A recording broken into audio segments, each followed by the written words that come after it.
ರಾಜ್ಯದಲ್ಲಿ ಭಗವದ್ಗೀತೆಯ ವಿಚಾರವಾಗಿ ರಾಜಕೀಯ ಜಟಾಪಟಿ ನಡೀತಾ ಇದೆ. ಭಗವದ್ಗೀತೆಯ ಬೋಧನೆಗಳನ್ನ ಶಾಲಾ ಪಠ್ಯದಲ್ಲಿ ಅಳವಡಿಸಬೇಕು ಅಂತ ಎಚ್.ಡಿ. ಕುಮಾರಸ್ವಾಮಿ ಪತ್ರ ಬರೆದಿದ್ದಾರೆ. ದಳಪತಿಯ ಈ ನಡೆಗೆ ಕಾಂಗ್ರೆಸ್ ನಾಯಕರು ನಿಘಿ ಕೆಂಡವಾಗಿದ್ದಾರೆ. ಈ ಕುರಿತ ರಿಪೋರ್ಟ್ ಇದೆ, ಬನ್ನಿ ನೋಡ್ಕೊಂಡು ಬರೋಣ. ಶಾಲಾ ಪಠ್ಯದಲ್ಲಿ ಭಗವದ್ಗೀತೆಯ ಬೋಧನೆ ಸೇರಿಸಿ. ಕೇಂದ್ರ ಶಿಕ್ಷಣ ಸಚಿವರಿಗೆ ಎಚ್.ಡಿ. ಕುಮಾರಸ್ವಾಮಿ ಪತ್ರ. ಭಗವದ್ಗೀತೆ ಹಿಂದೂಗಳ ಪವಿತ್ರ ಗ್ರಂಥ. ಇದೇ ಭಗವದ್ಗೀತೆಯನ್ನ ಇತ್ತೀಚೆಗೆ ಪ್ರಧಾನಿ ನರೇಂದ್ರ ಮೋದಿ ರಷ್ಯಾ ಅಧ್ಯಕ್ಷ ಪುಟಿನ್ ಅವರಿಗೆ ಕೊಟ್ಟಿದ್ರು. ಸಾಲದಕ್ಕೆ ಉಡುಪಿಯ ಕಾರ್ಯಕ್ರಮದಲ್ಲಿ ಭಾಗಿಯಾಗಿ ಗೀತಾ ಪಠಣ ಮಾಡಿದ್ರು. ಮೋದಿ ಮಾತ್ರವಲ್ಲ, ಕಳೆದ ತಿಂಗಳು 30ನೇ ತಾರೀಕು ಶಿವಮೊಗ್ಗದಲ್ಲಿಯೂ ಗೀತಾ ಪಠಣ ಕಾರ್ಯಕ್ರಮ ದೊಡ್ಡದಾಗಿಯೇ ನಡೆಯಿತು. ಇದೇ ಕಾರ್ಯಕ್ರಮದಲ್ಲಿ ಕೇಂದ್ರ ಸಚಿವ ಎಚ್.ಡಿ. ಕುಮಾರಸ್ವಾಮಿ ಹೇಳಿಕೆಯೊಂದನ್ನು ಕೊಟ್ಟಿದ್ದಾರೆ. ಶಾಲೆಯಲ್ಲಿ ಗೀತಾ ಪಠಣ ನಡೀಬೇಕು, ಆಗ ಸಮಾಜದಲ್ಲಿ ಸುಖ, ಶಾಂತಿ, ನೆಮ್ಮದಿ ನೆಲೆಸುತ್ತದೆ ಅಂತ ತಮ್ಮ ಅಭಿಪ್ರಾಯ ಮಂಡಿಸಿದ್ದಾರೆ. ಇವತ್ತು ಈ ಕಾರ್ಯಕ್ರಮ ಪ್ರತಿ ಶಾಲೆಗಳಲ್ಲಿ ನಡೀಬೇಕು ಅನ್ನೋದು ನನ್ನ ಅಭಿಪ್ರಾಯ. ನಾವೆಲ್ಲ ಒಂದು ಕಾಲದಲ್ಲಿ ಚಿಕ್ಕ ಮಕ್ಕಳಿದ್ದಾಗ ಯಾವೊಂದು ಭಗವದ್ಗೀತೆಯ ಸಾರಾಂಶಗಳಿರ್ಬೋದು, ಮಹಾಭಾರತ, ರಾಮಾಯಣದಲ್ಲಿ ಬರ್ತಕ್ಕಂಥ ಹಲವಾರು ಸನ್ನಿವೇಶಗಳನ್ನು ಆ ದಿನಗಳಲ್ಲಿ ಪ್ರತಿನಿತ್ಯ ನಾವು ಓದ್ತಾ ಇದ್ವು.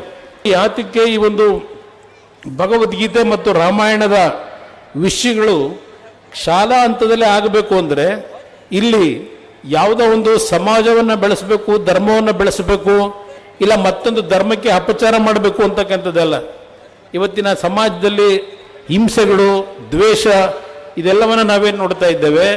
ಪ್ರತಿನಿತ್ಯ ಪ್ರತಿ ಕುಟುಂಬದಲ್ಲಿ ಪಡ್ತಕ್ಕಂಥ ನೋವುಗಳನ್ನೇನು ನೋಡ್ತಾ ಇದ್ದೇವೆ. ಇದಕ್ಕೆ ಒಂದು ಪರಿಹಾರ ಭಗವದ್ಗೀತೆಯಲ್ಲಿ ಭಗವಾನ್ ಶ್ರೀಕೃಷ್ಣ ಏನು ಒಂದು ಸಾರಾಂಶವನ್ನು ಕೊಟ್ಟಿದ್ದಾರೆ, ಅದು ಚಿಕ್ಕ ವಯಸ್ಸಿನಲ್ಲೇ ನಮ್ಮ ಮಕ್ಕಳು ಹೊರತರೆ ಬಹುಶಃ ಸಮಾಜದಲ್ಲಿ ಒಂದು ಸುಖ, ಶಾಂತಿ, ನೆಮ್ಮದಿಯನ್ನು ಕಾಣಲಿಕ್ಕೆ ಸಾಧ್ಯ ಇದೆ. ಹೀಗೆ ಹೇಳಿದ ಕುಮಾರಸ್ವಾಮಿ ಇದೇ ತಿಂಗಳು 3ನೇ ತಾರೀಕು ಕೇಂದ್ರ ಶಿಕ್ಷಣ ಸಚಿವ ಧರ್ಮೇಂದ್ರ ಪ್ರಧಾನ್ ಅವರಿಗೆ ಪತ್ರ ಬರೆದಿದ್ದಾರೆ. ಶಾಲಾ ಪಠ್ಯಗಳಲ್ಲಿ ಭಗವದ್ಗೀತೆಯ ಆಯ್ದ ಭಾಗಗಳನ್ನು ಸೇರಿಸುವಂತೆ ಮನವಿ ಮಾಡಿದ್ದಾರೆ.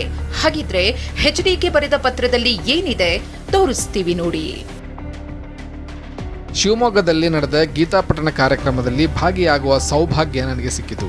ಈ ವೇಳೆ ಸ್ಥಳೀಯ ನಾಯಕರು ಹಾಗೂ ಪೋಷಕರು ನನಗೆ ವಿನಂತಿಯೊಂದನ್ನು ಮಾಡಿದ್ದಾರೆ.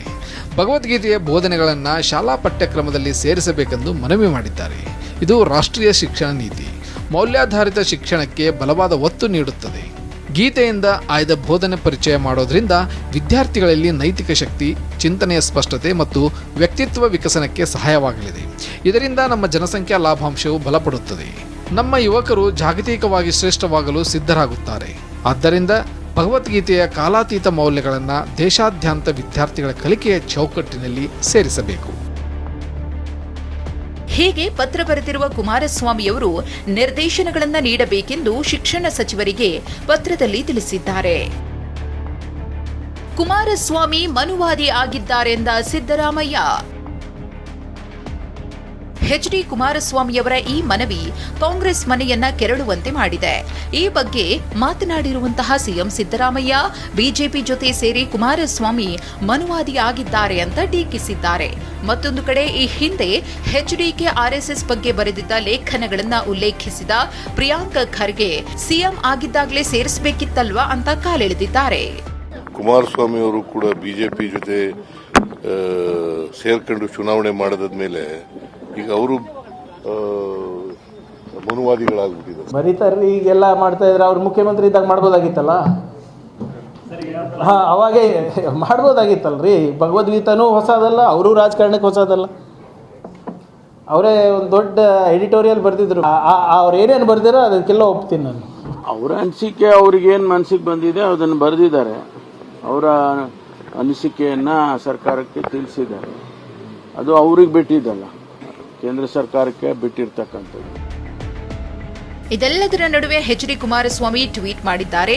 ನನ್ನ ಮನವಿಗೆ ಕೇಂದ್ರ ಶಿಕ್ಷಣ ಸಚಿವ ಧರ್ಮೇಂದ್ರ ಪ್ರಧಾನ್ ಸಕಾರಾತ್ಮಕವಾಗಿ ಸ್ಪಂದಿಸುತ್ತಾರೆ ಎನ್ನುವ ಅಚಲ ನಿರೀಕ್ಷೆ ಇದೆ ಅಂತ ಬರೆದುಕೊಂಡಿದ್ದಾರೆ. Bureau report, TV9.